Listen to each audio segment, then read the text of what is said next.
Welcome to the Lift Heavy Run Long podcast. My name is Wilson Horrell and my co-host is Vaughn Rawls. You can find us at www.liftheavyrunlong.com or on Twitter and Instagram at LiftRunLong. Or feel free to email me directly at wilson@liftheavyrunlong.com. The mission of LHRL is simply this: to inspire and be inspired. Tune in every week as we speak with some of the world's most interesting people. Enjoy the show and find your bliss.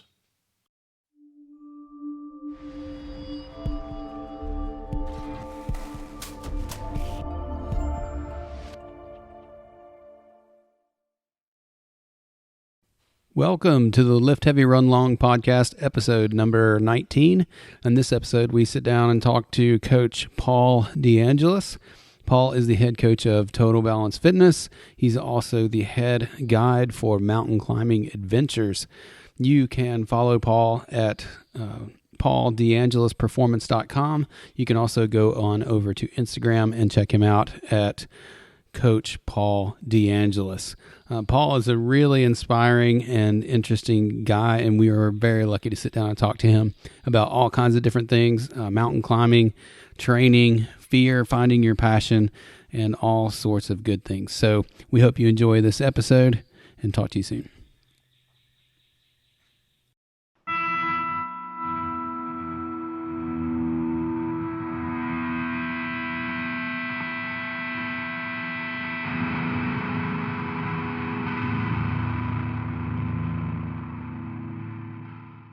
Paul's here. Hey guys. Hey. Hey, Paul, how you doing? Good, man. How are you? I'm good. I've started screwing around on my computer, and now I'm just asking for trouble. Yeah. Yeah, me too, man. I'm actually on my phone, so my phone's working actually quite well. Not better than my computer. So I'm not going to screw around with that anymore. I'm kind of happy I got you guys, and we'll go from there. Yeah, we can see you and hear you, so that's good. Yeah? All right, good. All right. Well, Paul, my name's Wilson. We spoke, obviously, through the interwebs, and Vaughn Rawls is my partner and co-host. You may be more familiar with him. I don't know if y'all are if y'all have a relationship or not. Yeah, we've talked to each other on the phone a couple times. Yeah, me and times. Vaughn have talked before, that's right.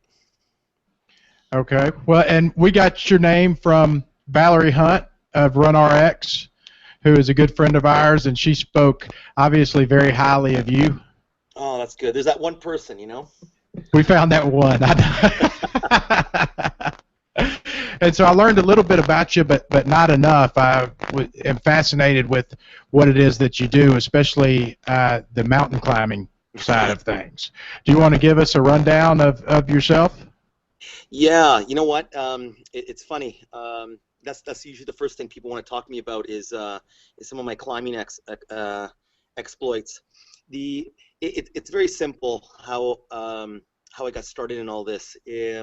Going back to university days, I started studying law, and I thought that's what I needed to do. I need to set a career, and even though I was interested in travel and I was interested in fitness, my whole life, and I remember going to work for a lawyer, an engineer. Sorry, that engineers where I was going to school. My son's actually studying to become a lawyer, so I'll tell you how far back at this I go. So, anyways, it's when I started studying, when I went to work for him in the summertime as an engineer, I realized this is not what I wanted to do, and I started following my passion. And what I did was I headed out to Morocco, and Morocco is where I fell in love with mountain climbing. And people don't realize Morocco is this little country on the northwest part of Africa.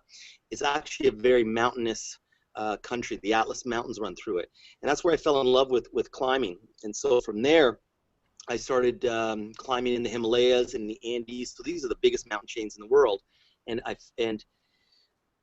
from that time onwards, I realized this is what I want to do, and so I made a business out of it. And so going back to just the turn of the millennium, I created a company called Mountain Climbing Adventures, and I specialize in high altitude climbing. So the higher the mountain, the more I specialize in it. So really getting up into Everest, getting up into the highest mountains in the Himalayas, in the Andes, and wherever else. I have a group.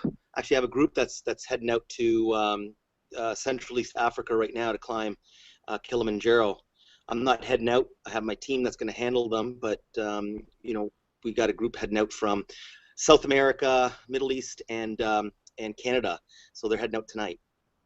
So you're a guide on any number of mountains. You're not just on the same mountain every day and people hire you from there. You travel and you put all that responsibility on your shoulders. Yeah, it's a lot of responsibility. And it's funny. People will say, "Oh, you're a mountain climber. You must be a real risk taker." And I say, I'm nothing of that. Actually, as a guide, you have to make sure that you're a risk manager. That's how I like to describe myself a little bit better, because you have to constantly manage the risk, not just for yourself, but for the people that you're responsible for. And is that something that you learned to be more of a risk manager, or did you go into this as a risk taker and have matured into being more responsible in that area? Yeah, that's a really good question. And actually, that's a question nobody's really asked me before, even though I'm self-prescribed risk manager. I was a risk taker in my youth, and I think with experience, you learn that. And I learned that from a young age. One thing I've always tried to do, and it's with the mountain climbing world, and with the fitness world that I'm embedded in, and I've been embedded in for decades, is I've always surrounded myself with the best people. So when that time came around for me to learn to become a really good mountain guide, what I did was I surrounded myself with the best mountain guides, maybe a generation ahead of me. And one thing I looked at was the wisdom that they carried, the patience they carried, and that managing the risk, that constant managing of the risk, no matter what the weather would show to us, what our clients were showing to us, what the mountain was showing to us. And from there, I realized how important that really was. And I use that even in every day of my life. I use that with my family life. I use that with my coaching as a coach, manage things. Did you go about doing that very deliberately? A lot of people talk about surrounding yourself with the best people you can surround yourself with so that you can learn from them. I mean, right. Did you sit down and go, okay, this is what I'm going to do. This is who I want to be around. How am I going to get around that person? Yeah, it was very deliberate, and it's something that I put a lot of expense and travel into. So and I learned that from my father. That's a lesson I learned from my father from a young age, and he always said to me, surround yourself with the best. So that's something I took to heart, and one lesson that was very important to me, and I share with my family and my kids today, is that same lesson. And so what I did was, I was very lucky. I didn't have to travel too far. In Canada, so I just live outside of Toronto, and that's where I kind of grew up. And people laugh at where I live. It's not very mountainous at all. But out in the west, in the Rocky Mountains, where I spent a lot of time after I came back from Morocco, I surrounded myself with a group of climbers, principally Laurie Skreslet, who became the first Canadian to climb Mount Everest back in the 80s. That's when the Canadians first summited that mountain. And he's about, 20 years older than I am today, and still climbing. And I learned from him specifically. He was my biggest mentor, I would say. And I learned that patience and that risk management skill from him specifically, and among other Billy Bishops and Conquer and so on. These other guys that are in their 60s and 70s and even in their 80s now. Well, going back earlier in your life, it sounds like you had options. You're clearly a very intelligent person, and going into the field of being an engineer, it sounds like that you had some different paths that you could travel. At what point did you decide to follow your passion? Right away. And that started from that story that I was talking about at the beginning.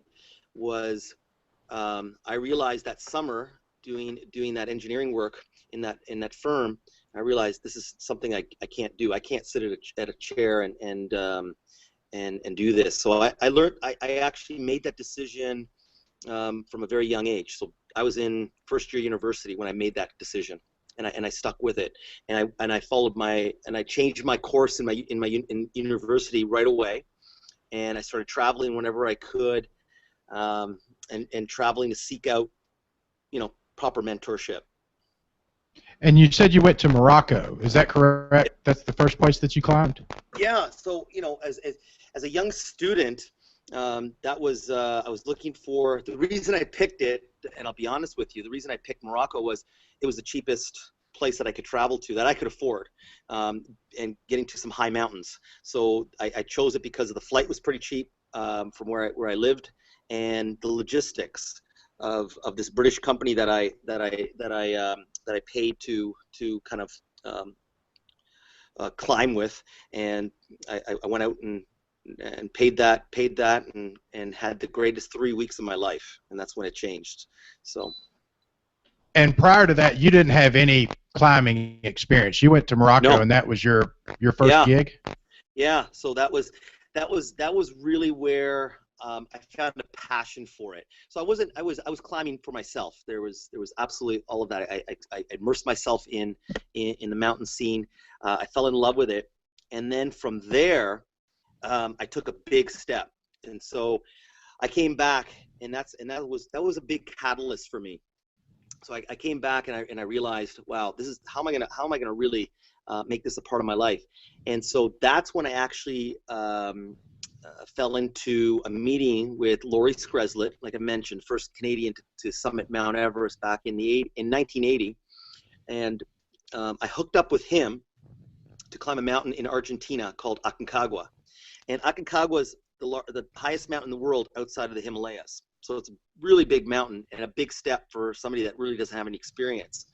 And that's when I realized, on that next trip, was when I really realized that I have a skill toward this. I get stronger. I do really well at high altitude. I don't know, it's in my physiology. And I actually helped save 2 lives when I was there, not in members of our group, but in members of other groups. So that was another catalyst, and that happened pretty much within the same calendar year. So a lot happened in that year for me to really launch me into the world of climbing. And then from there, I never looked back. I kept learning, and then establishing, like I said, my company back in, and this is going back to the mid '90s is when I started doing all this. And back in 2002 is when I started my guiding company. Well, what really gets my adrenaline going, and is in large part the reason that we're even doing this podcast, is because of what you just said, that you decided you like climbing, you found a passion for climbing, so you made that work in your life, as opposed to living a life and making everything work within it. You went out and took what you were passionate about and said, I'm going to find a way to make this work. I'm going to squeeze this climbing into my everyday life. Wilson, that's exactly it. I mean, to me, going, I'm a lot older than I was back then. That's part of that journey that I took. That's something I try to share with athletes that I train. That's something I try to share with my family. Anybody that I would touch, directly or indirectly. That's a major topic I'll get into in regards to being successful. Success is measured in so many different ways, not just financial, which a lot of people only look at, especially where I live. And this is something I take to heart very much. Is really informing people, follow what you're passionate about, and you will be successful in what you do. So, and I feel where I stand today, at this point in my career as a coach and as a guide, and the hat that I wear, even though they might look very different, they're very similar, is something I'm very passionate about still today. And when I get to coach people on a daily basis, and when I get to travel and guide people, my heart is light, my eyes open up wide, and I'm just happy. So it's something I should try to share with anybody. And that's great that you guys are trying to share that spread that same message as well. I think it's important, and I think it's very real. I think that it's easy to hear that you can follow your passion, and if you follow it passionately, then your life will kind of unfold in favor of that. And you hear that, and you just kind of think it's a little bit of mumbo jumbo, and I get that as well. But I see it on the other end, and I see it in other people that it happens all the time. And somebody that really wants something, the universe kind of accommodates that. And listening to what you're saying is that your passion took you as far as any skill ever would, if I'm hearing you correctly. Well, you know what? The thing about passion and skill, I think they're interlaced in this case here, because I mean, if you're passionate about something, you know, you're gonna take the time to develop it, or you should, anyways. And so in my case, you know, because I was so, my heart was just so happy to do all these things, and I was learning from this group of people. The skill develops slowly, or develops rapidly, depending if you have an affinity toward it. But my point is, if you really have a passion for something, you're going to develop the skill in whatever that may be. And so if that's like, say, even weightlifting, the sport of weightlifting, you know, if you're really passionate about it, you're going to take the time to develop, you know, the snatch to clean the jerk. And that might be the same for anything else. If you're really passionate about running, you're going to do the same thing. You know, depending on if it's short distance or long distance or anything in between. So you really will develop that skill if you're passionate about it. So to me, they're very interlaced. I've found when I'm happy to learn about something, it's not even like learning at something at all. It's just something that I want to do. And with that wanting to do it, at some point I turn around and I say, wow, while I'm sitting here beating myself up about not being at this point, I've come all the way this far. Yeah, bingo. It's an amazing, you know, kind of going back to what you said earlier, you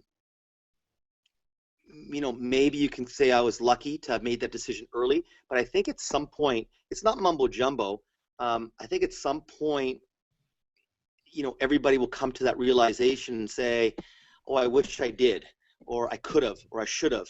And that's where action, you know, becomes such a pivotal place for people like, for ourselves.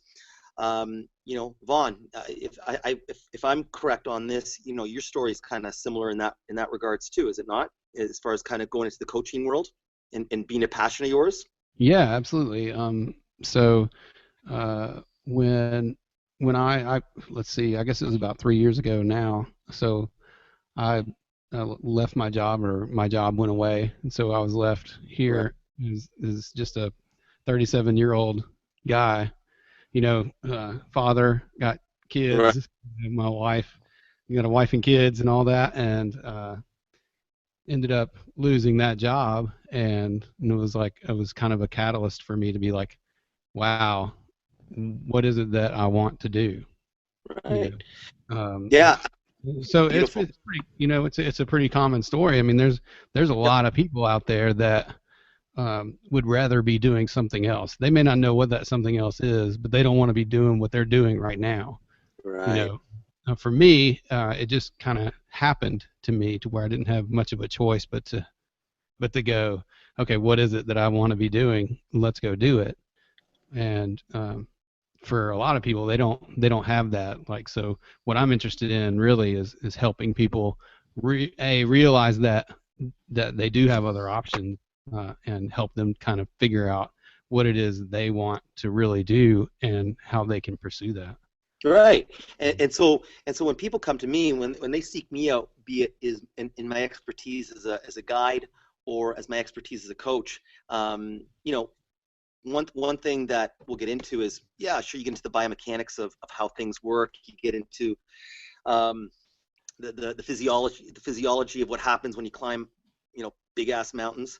But most important for me is sharing sort of that journey. What we were just talking about is, hey, how can you guys actually become really passionate? So if it's a person coming in my doors at my gym for the first time ever, how do you get them passionate about moving their bodies again so they can realize, and that's a catalyst to be successful in other aspects of their life. So all of a sudden now they start doing one thing positive, taking the steps toward making one thing positive, and all of a sudden that leads into their family life, hopefully their career, whatever it may be. And sometimes it's a hard, the universe, as we kind of mentioned before, is a hard hitting puncher, and kind of be in your face sometimes and say, hey, let me take something away from you So that way you're going to go into the right path, as opposed to something a little bit more where signs they're all there for us. We just got to listen to them. That's sort of my take on it. And so when you climb a mountain, you got to listen to the things, the intangibles. And even when you coach, you got to listen to the intangibles so you can get people the best results and keep them safe at the same time.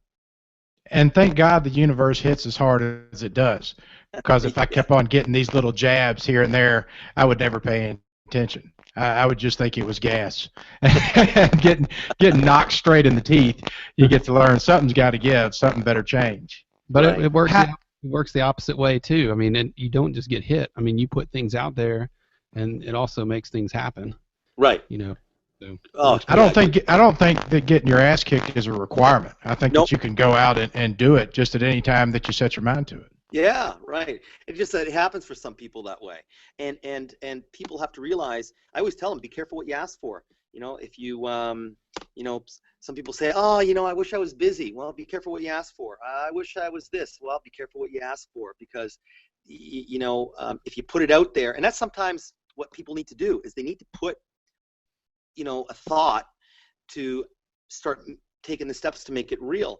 And climbing is an amazing symbol for this, because people look at mountains. Mountains have always been a symbol. If you look at literature, if you look at art, if you look at any of this, people put mountains out there as this unbelievable obstacle, and all of a sudden now whether you're climbing by yourself or you're climbing with a group, you're climbing for yourself or you're climbing as a guide. This mountain is all these little steps. Sometimes to reach a summit of a big mountain, it's not a day, it's weeks. Sometimes it's a month for you to actually realize what it takes. And there's ups and there's downs in this journey to hit the summit of this mountain.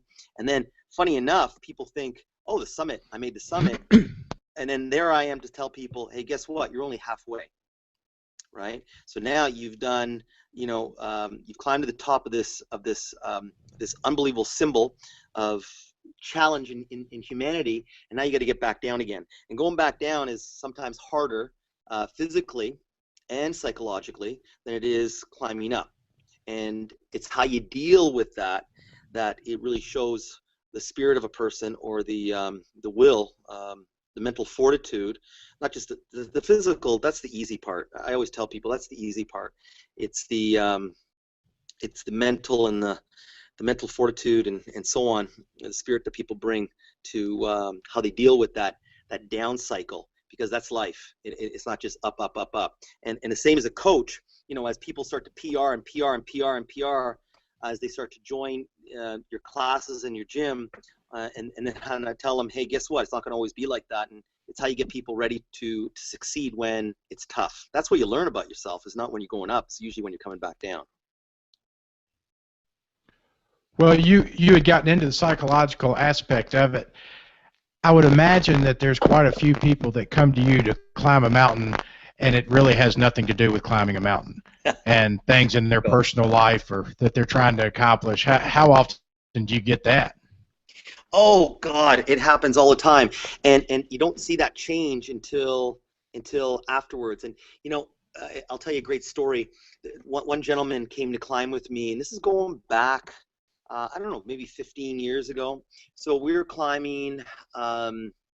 It was Kilimanjaro.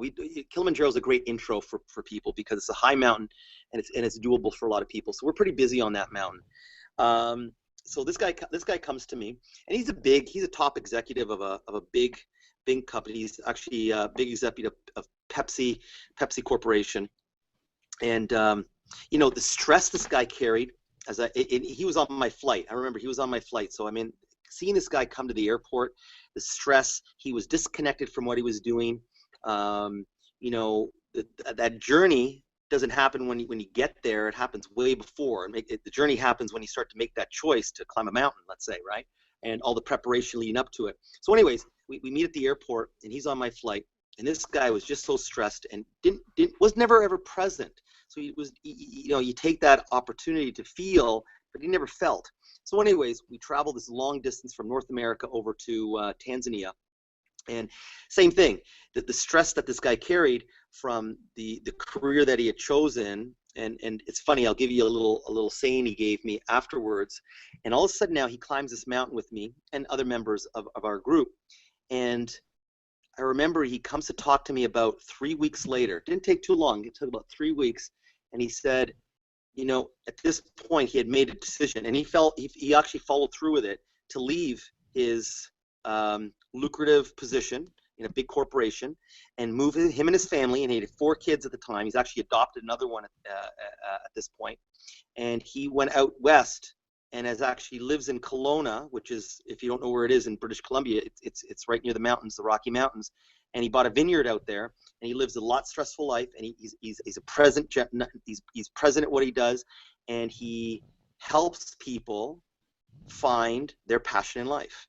You see, and so this guy made that conscious choice, and this came, and the catalyst was the mountain he climbed with me, and of course, it hit him hard. And it's funny, he said to me, he goes, you know, all I do at Pepsi is help people make, what do you say, sugar water, and so it was so poignant, to the point where he said, that was never my passion. Here I am finding it now, and that moment where he climbed Kilimanjaro with me is where he found his heart, his mind, and he brought it together. I would imagine you probably go up the mountain with much different people than you come down the mountain with. Do you see just entire personality shifts? Yeah, Wilson. I mean, it's funny. It's funny you ask that question, because as I describe it to people, and people don't know what I mean when I say this until they're actually on the mountain, is you can't hide when you're in a mountain, because now you're going to be presented. It's funny, you know, here in, you know, if it's hot, we can go into our air-conditioned cars. If it's cold, we can turn the heater on. We all of a sudden now you're faced with real cold, and you're living outside, and you're facing adversity. It's going to be 8 hours to get to the next campsite, and guess what? You don't want to stop in between. You got to make it to the next campsite. And you know, when you get there, you're hungry, but guess what? You got to now prepare your meal. You got to, and you want shelter. So guess what? You got to actually put your tent together so you can actually stay dry and warm from the elements. And so what it teaches you is to be a real minimalist. And just like you're alluding to now is, yeah, that kind of exposure that people get, and that reality, it really changes people. And with all due respect, it doesn't always change people for the better. People are not always ready to change. And we know, as coaches, we understand that concept. We present a concept to people of change in our fitness, and not everybody's willing to hear that at that particular point in their life. So, you know, you do have some people that react very interesting, and their fear comes out, and they let their fear overcome the opportunity that fear really presents to us, and that's to overcome it. And what happens is they turn away. And then you have other people that break down the barriers, that and they change in a very positive way. So you do see people change, and it could be a week, it could be, you know, depends on the mountain we climb. If it's an intro like a Kilimanjaro trip, then all of a sudden, you know, they change within a week.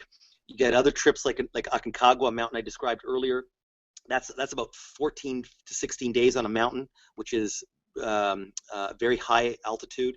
And then you get even a mountain like Mount Everest, where you're spending up to a month and a half on the mountain, going back up and down. And you see people change in a very dramatic way there, because their fear comes out. It's fear is something we all have, and it's just that sometimes people don't know how to deal with it, or not willing to change. And that's what it comes down to. When you're willing to change, good things happen. That's what I try to elicit anything that I do, is changing people, adaptation. It's a word I use every day. Well, do you think that fear is the healthy part that's coming out? Do you think that it's that experience of learning that you have to be completely self-sufficient, and that there is no one who's going to pick you up if shit hits the fan? Yeah, you know, interesting concept, Wilson. In our mountain, so when I'm taking people in a guided situation, you know, we try to support them. all things have to be supported. So, fear is a big thing. You got to give it in the right doses. And, I'll try to tie my two worlds together here, and I get people all the time that'll call me up and they'll be like, hey, I want to climb Mount Everest. Can we do that? I want to climb Cho'oyo, which is a big mountain. I want to climb Annapurna, which is a big mountain. And my next question to them is, well, let's talk a little bit about your experience. What have you done? Give me a little bit of background. And a lot of times, I'm going to say about 90% of the time, I get things, well, I really haven't climbed before. And I'm like, oh, okay, interesting. So we really don't know how you deal at around 8,000 meters. This is going to be a fun journey.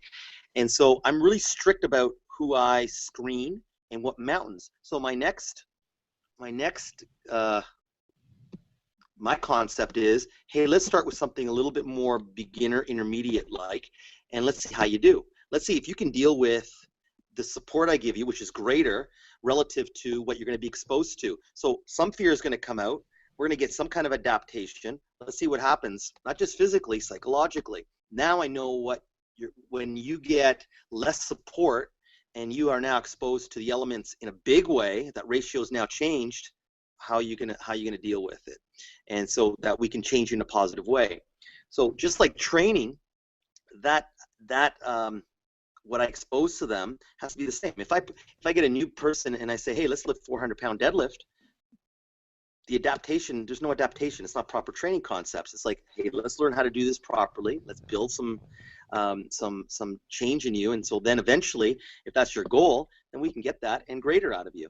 And so it's really amazing how that fear relative to exposure to reality, nature, has to be done in the right doses to get a positive vibe for people. Does that make sense?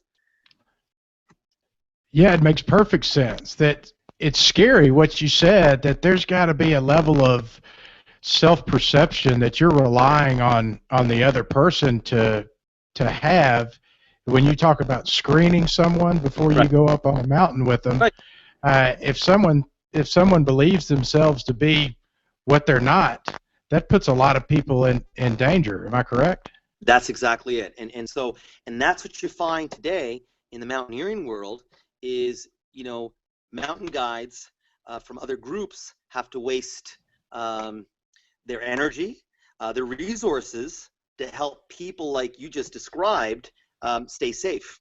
And it's happened to me where I had to go out and do that exact concept on many different trips where you're there with your group trying to approach it in an intelligent way, and all of a sudden these yahoos come in and they're like, they're thinking that they're greater than nature, and the ego is greater, and that's a dangerous thing in the world of climbing and anything where it could be traversing an ocean. Anytime you're dealing with nature in this way, it really shows us how small we really are in this world, and insignificant, and how it can wipe us out pretty within just a swat of its breath, so to speak. And interesting, screening processes for me become huge. And when it comes to mountain climbing, I've turned a lot of people away just because they're not into that concept. And I have to stay true to myself, because if I'm going to stay passionate at what I do, and if I'm going to stay in my long game, I have to be. You have to be true to yourself at the end of the day. And it comes the same way to a coach. If for the people that have been surrounding me for the decades that I've been coaching movement, I basically say the same thing over and over again. Every day, maybe just in different words and different phrases and so on, but the concept remains the same. And a lot of people are not ready to hear that kind of stuff, and they may come back years later, they may come back months later, they may never come back, but I'm always saying the same thing, and it's whether I'm a coach holding my coach's hat or holding my guiding hat, it's you got to be ready to deal with the fundamentals when it comes to movement, and are you ready for that? And you got to be ready for the truth when it comes to mountain climbing, because we're dealing with a harsh dose of reality, and people, because we're so comfortable in our civilized world today, we forget what nature can do. And you see it on TV, but that perception that you talked about is really not there, because we don't really live it on a daily basis. And all of a sudden we go on a week trip to climb a mountain, and it becomes a real deal where, like I said, people can't hide. They can't hide behind their mask anymore. You know, you ask somebody how they really are, and they'll say, yeah, I'm good. I'm good. But how well are they? And in that, they can't hide behind when they wake up and they're in their tent and it's freezing outside, and it's like, hey, get your backpack on, and we got to make it to there now for the next camp. And then we gotta first we gotta boil our water, and we gotta purify it, and then we gotta cook our breakfast because we need energy to make it to the next campsite. And the wind is howling and your fingers are freezing, you know, and you got frost building up in your beard or in your hair. You know, it's a crazy concept, and you get to really see what people are in that, because as a coach, hey, you get to see people maybe an hour a day. They're off to their next endeavor with shortly after they leave the gym. But in the mountain climbing world, it's a little different because you're with them 24/7, and you can really see what people are about. And so their perception is either going to change, and then they're going to make a better choice, or then it's not going to change, and they're gonna, like I said, turn away most likely. I can only imagine the kind of change that would take place. Just a few weeks ago, and this is laughable in comparison, I understand that, but I went to the beach with my wife and my kids and my mother, and so we were looking at, off our balcony, we were watching some people on a sandbar that was a pretty good ways off the beach, not too terribly far, but a little bit out there. And so in front of our condo, I said, I'm going to swim out and I'm going to find the sandbar, just basing it on the different color of the water. So I just assumed that the sandbar was at this point. And so I got out far enough to where I'm comfortable swimming. I'm not an excellent swimmer, but when I look back at the shore, I thought, I'm a pretty good ways out here. And now I'm scared. And I just had that moment of fear. But when I got back to where I could put my feet in the sand, I thought, wow, I really take for granted that society takes really good care of me.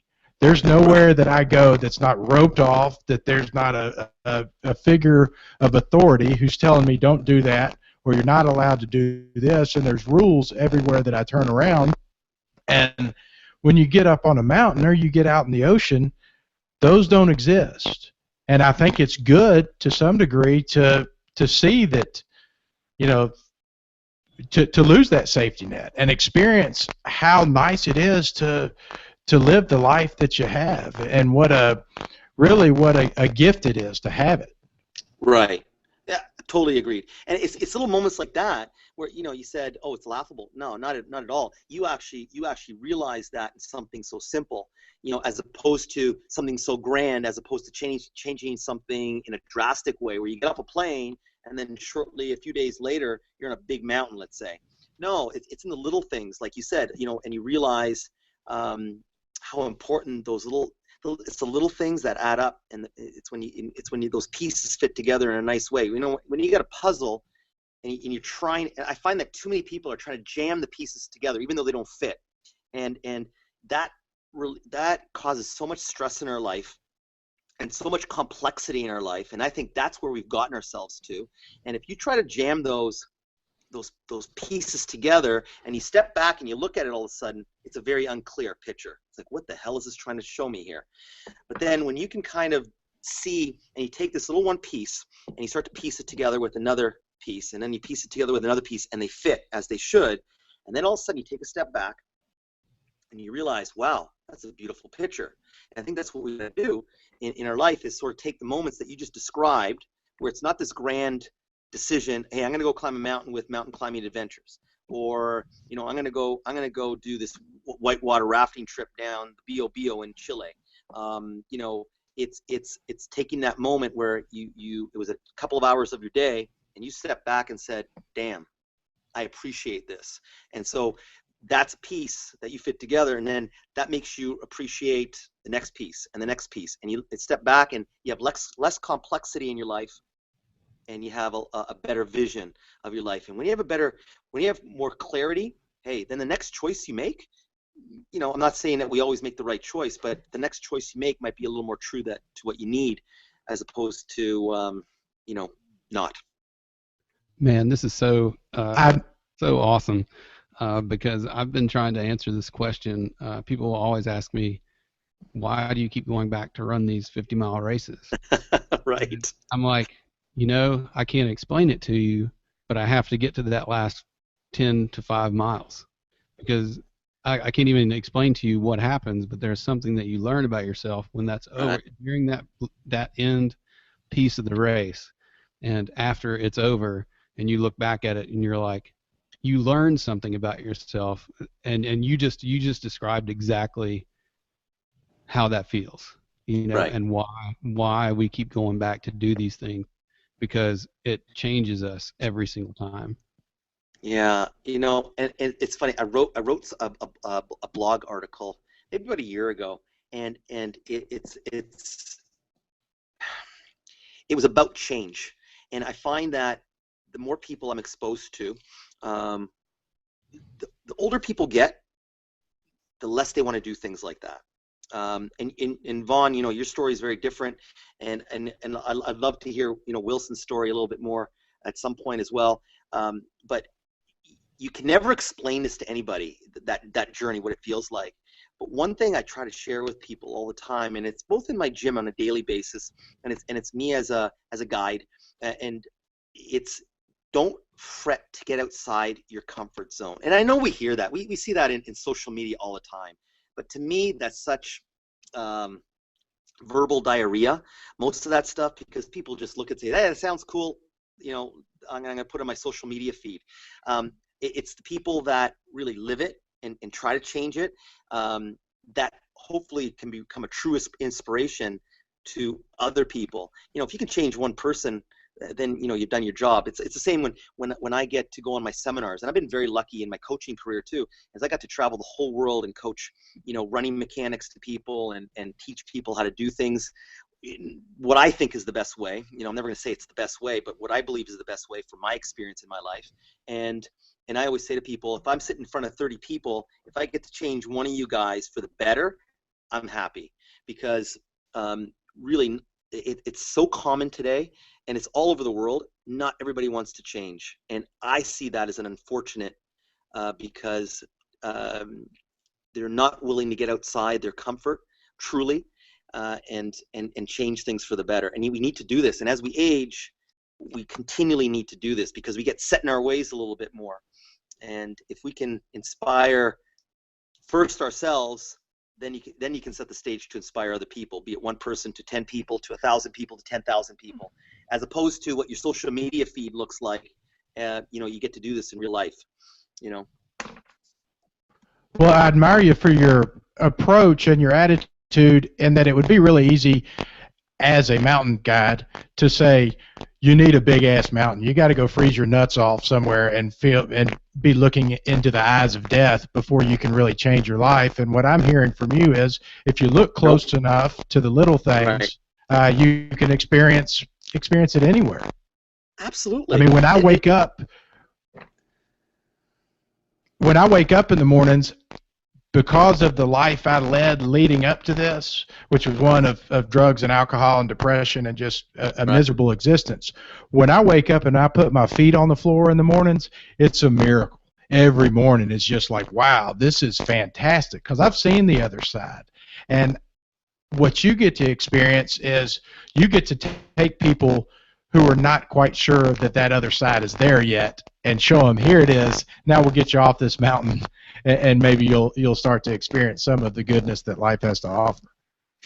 Yeah, Wilson, amazing to get a little bit of a background on yourself as far as the change that you've elicited in your life, and I think our journey in life is to, like I said, we need to learn better about ourselves constantly, and sometimes you got to get out of your comfort zone to do so. But so many people put too much stock in what other people are doing, and you gotta. We're talking three different examples of change that has happened in our lives, and if we can, and let's say from this discussion that we're having today, if we can inspire, a change in people to say, hey, you know what, I'm going to go swim out to that I'm gonna go swim out there. Hey, I lost my job, but I'm not gonna worry too much about it because there's something else out there for me. It's the universe saying, hey, I wasn't going down the right path. So I'm gonna listen to what's coming to me. And if people can do this a little bit more, then we're doing the right thing, and I think the world will be a better place. And people might say, oh my God, the guy's just BSing down the river, but there's so much truth to this, and it comes from experience. And I have a lot of gray hair, as you guys can see, and that comes from a lot of steps that I've taken in my life. And there's more to life than just the tangibles. And I kind of mentioned that earlier, but people only put stock on what they see, the immediate environment around there, and they fail to close their eyes and listen, and they fail to close their eyes and feel. One thing I do with my daughter, I got two adult boys, 23 and 20, and I'm gifted with a daughter now who's 6.5 years old. And I'll be swinging her in the backyard or at the park, and I'll say to her, close your eyes, and what do you feel? And she'll see, like, I feel the wind, and I feel the sun. And these are things that we forget about, and this is something that I'm trying to do as a father even, and trying to stay true with my daughter and raising her, is saying, feel the moment. Because when you can be in the moment, you can make the best decision. And sometimes we look way too far forward, and sometimes we get stuck in the past. And I'm not saying the past is not important, and I'm not saying the future is more important, but too often today, when people are setting goals to climb mountains, when people are setting their fitness goals, I tell them, hey, how does the barbell feel in your hands? How does the rings feel in your hands? How does it feel to run? What do you feel? Where part of the foot do you feel? What part of the body do you feel? And people are so, what are you talking about? And so, we got to get attached to ourselves first. We're sometimes either too much in our head or too much in our body. You got to find this right balance. And when you can do that, the little pieces that we were talking about, they fit really good together.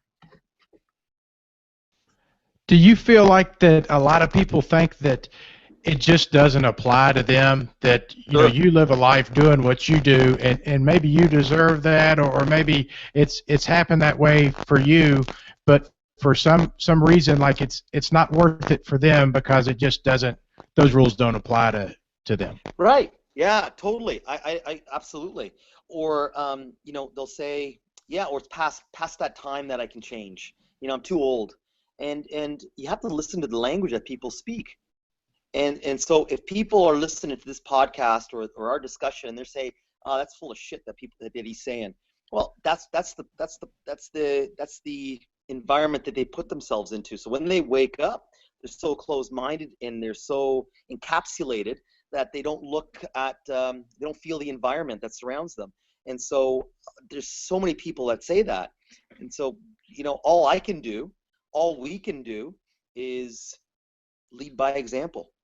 I have this one guy who's been fighting with his nutrition for the longest time, and all he does is give me excuses every day. Well, my wife, does this, and my daughter does that. And my answer to him is always don't worry about what they're doing. Lead by example.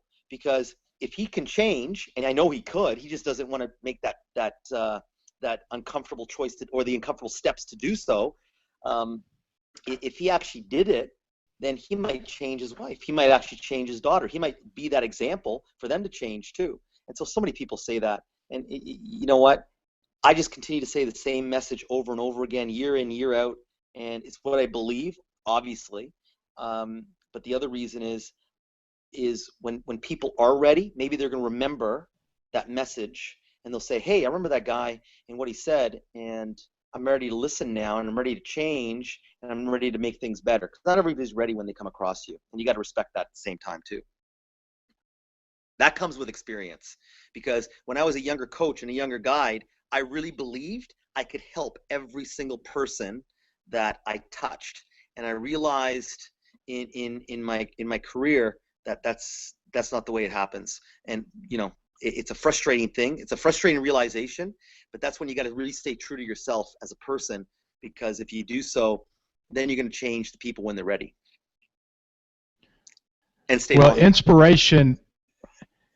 There is no instant gratification when it comes to inspiration, and I think that's something that you have to remember, is that most of the people that have inspired me the most or helped me the most in my journey don't have any idea that they've even helped me, because I wasn't ready to take the help when they provided it to me. And then I was able to look back at whenever that time came that I needed to remember what it was that they were trying to get across to me.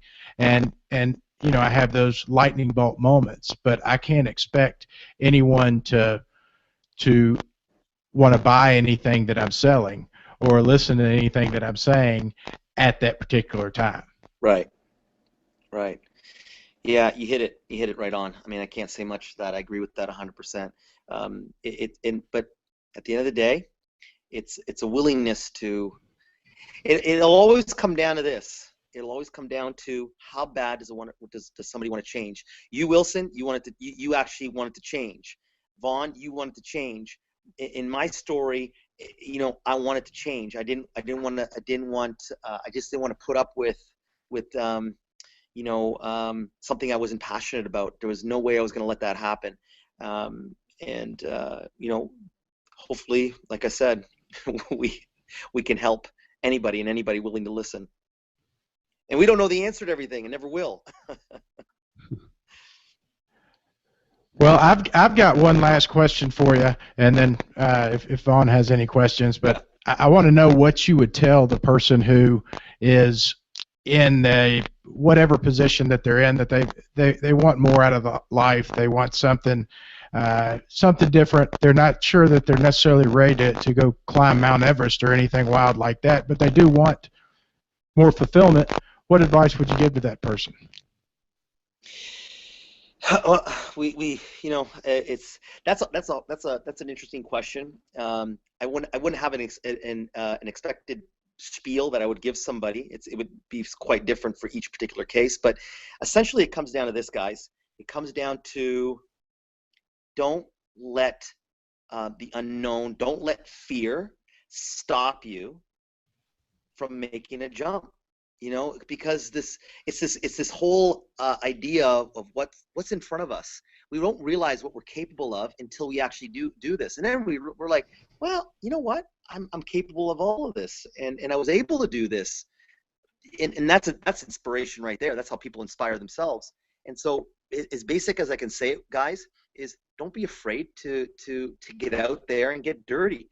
Don't be afraid to make that choice to change. Don't be afraid to go, as I always put it to anybody, I said, don't be afraid to go for that job if you don't think you're going to get it. Don't be afraid, we're all guys here, but I say, don't be afraid to ask the pretty girl to dance, because that leads to regret. And that regret is going to slowly kill you physically and mentally and spiritually as the longer you go. And I have regrets. I'm assuming we all have regrets sitting here talking today, but it's we want to have said that we did more than we've regretted in our life. And so that's what I would say to anybody is, you don't want to live a life of regrets. So go out and do something that you want to do. Learn the piano, learn to sing. Get up on the stage on a karaoke bar and sing your heart out. Make that paint that picture, and that's exactly what I would say to anybody. Yeah, right on. So somebody, I can't remember where I read it, or maybe it was one of my coaches that said it to me, but if you're afraid of something, that's probably the thing that you need to be doing. Right? Yeah. So if you feel that fear, go to it. Like, figure out how to do more, do that more. That's just a signal that's what you should be doing. Right. And so that's a separation between what people want and what people need. And rarely, it's unfortunately, but in what I see in people is they do more what they want and less what they need. And you hit it there, Vaughn, because usually that in what you fear is what you need. And people will stay away. You see it in the gym. I guarantee we see that in the gym. We see people doing the movements, doing the WODs that they enjoy the most, and you see a small percentage of people that will come in early, will stay later, and continue to work on the things that they need the most, the things that are really hard, the things that make them look like crap, and if we could do a little bit more of that and send the message out, people would get a bit more benefit out of their training, people get a bit more benefit out of their life, and everybody that surrounds them. Well, I just have one more thing, and then and then we'll wrap it up. I'd like to know what people do during the day, like what successful people do when they get up in the morning. Do you have a daily routine? Like what's a normal day look like for you?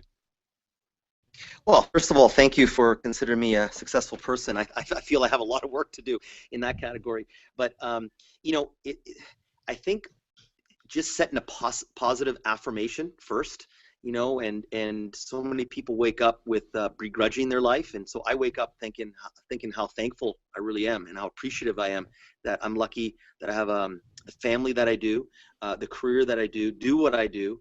And so that right there, if you start off with that positive affirmation, I can't see how the next step in setting priorities throughout the day would not help you in succeeding that day. And you can't get everything done. As I always tell people, to be successful, you have to be prepared, because even though we may have a script, and when I say a script, a schedule of what our day looks like. So at 2 p.m. I have to do this. At 4 p.m. I need to do that. That's our script for the day. Well, scripts don't always go as planned. And so the more prepared a person is, the more successful they'll be. Because when the shit hits the fan, people don't know what to do because they're not prepared, and they're not prepared to make that deviation in their schedule. And so that's the biggest thing to me is preparation. It's something I tell people all the time, whether they're climbing a mountain, whether they're and again, when they come to me, it's usually because they want to climb a mountain or they want to train, get some training in. And I'll say the same thing about their food. Let's say is if you're prepared, and when the shit hits the fan, the more prepared you are, the more you can succeed with what you need to do on that particular day to get the right nourishment in to change your body. Let's say, right? So preparation is huge, and that willingness to adaptability is everything, right? So that's how my message to people. Does what you do for a living, does that help your everyday life? Say, when my day doesn't go as planned, that means maybe like somebody doesn't call me when they're supposed to, or right. I don't have this waiting when I expect it. When your day doesn't go as planned, you're up to shit creek. You can't ask Mother Nature to go as she planned. No. Right. Well, that's where adaptability comes in, right, guys? And you have to be able to make. It's like a chess match at that point, right? It's like you have all these different variables, you have all these different potential moves. It's what is the best risk management at that point. So I kind of started off mentioning that at the beginning of this discussion, and it seems like we're going to maybe end off a little bit with that. It's like, well, how do you manage the least damage to get the most and reap the most from it, right? Because there's damage control you have to do. And so when Mother Nature's not playing with you, it's what do? Do you stay put? Is that the best thing? Do you move forward? Do you turn right? Do you turn left? Do you go back? It's this infinite amount of possibilities, which is what the symbol of life is, our life. And what are we going to do now? And so, I can never say what I'm going to do in that situation, because you don't know how you perceive it at that point. And then it comes down to how aware I think people are. And it goes back to everything that we've talked about today. And, I haven't used that word yet, awareness, but we've alluded to it. But how aware are people? How aware are people of their environment? And when you can become more aware, I think you can. My philosophy is the more aware you are, the better choices you can make. And like I said, I don't know the best choice for every situation. I will never tell people I know what that may be. But the more aware you are of the environment, what surrounds you in the moment you're in, I think the best choice you can make. So if you put me into that situation, I don't know what I'm going to do. If my rope fails, I don't know what I'm going to do. If this person gets sick, I don't know what I'm going to do. If the weather turns really bad, because I'm not in that situation right now. But the more aware I am, and I live that way, I really, really try to, then I can make a best choice to help that person and help myself. All right. Got it. That's great stuff. Now, how do people find you if they're looking for Paul DeAngelis, if they're looking to make a change? Go ahead and plug what you got. Right. Thanks. You can find all the offers, all the offerings that I give in my life are available on PaulDeAngelisPerformance.com. You can hit me up there for email me. I try to respond within 24 hours unless I'm in a travel zone or something like that. And I love chatting with people. Social media, my Instagram is Coach Paul DeAngelis _. So you can see some of the people that we try to change. I put things there daily of great stories from people I trained, people that have climbed with me. I'm not as active on social media. I try to be. It's a generation thing, I guess, and it's also a truth thing. I don't believe in spending too much time on social media, even though maybe I should, but because I try to live my life in the moment. I think social media can kind of distort things a little bit too much, but you can find me there. I am present. But PaulDeAngelisPerformance.com, and I'd love to hear from people as far as what they can do better in their training, or if they want to experience something amazing that changed my life, and that was climbing a big ass mountain, and beautiful things from there. Well, thanks a lot, Paul. This is a really incredible conversation that I've truly enjoyed, so I really appreciate you doing it. Thanks, Vaughn. Thanks, Wilson. Man, thank you. This has been great. We really appreciate your time. And, if you want to make a change, go climb a big-ass mountain. Thanks a lot, Paul. We'll be in touch, okay? You bet, guys. Look forward to chatting with you again. All right.